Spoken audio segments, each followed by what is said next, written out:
Това е трета седмица, в която правим аудио-нюзлетър за поезията, която обичаме.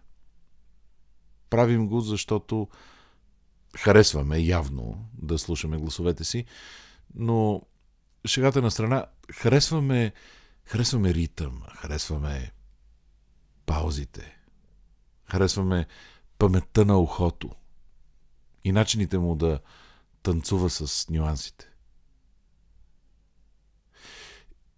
И знаете ли, много жизнеутвърждаващо беше онзи ден, когато в махала си говорихме, дали трябва тези нюзлетъри да са злободневни, да са поредните лешояди забили клюн в мършите на деня. Или функцията им не би трябвало да е ето малко топлина за начало на четвъртъка. И да са контра и ребром на всички безумия, които ни засипват. Да са оазис един вид. Честният отговор е, че не знаем. А тъжната истина е, че не можем да избягаме от реалността, в която Манол Пейков, достоен издател и в служба на истината наш приятел, трябва да произнася от трибуната на Народното събрание. Това, дами и господа, води до концлагерите и води до онези хора, които играят футбол с детски главички. До там се стига по този път. Така че внимавайте, дами и господа, внимавайте на къде сме тръгнали и се опълчвайте срещу това зло. Благодаря ви.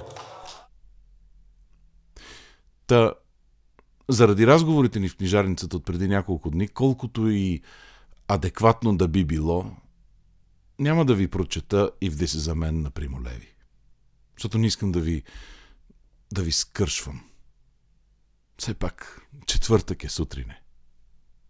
Затова Унес на Елисавета Багряна. Тематично ще видите.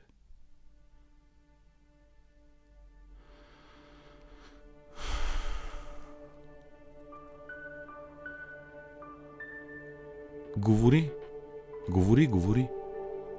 Аз притварям очи и те слушам. Ето, минахме сънни гори и летим над морета и суша. Вляво кървава вечер гори. Вдясно тъмни пожарища пушат. Де ще стигнем, кога зазори? Този път накъде лъкат уши? Там ли, дето свободни ще бдим и ще бъдем два пламъка слети и в нощта сред безбройни звезди като двойна звезда ще засветим? Ти не знаеш? Аз също не знам. Но води ме натам.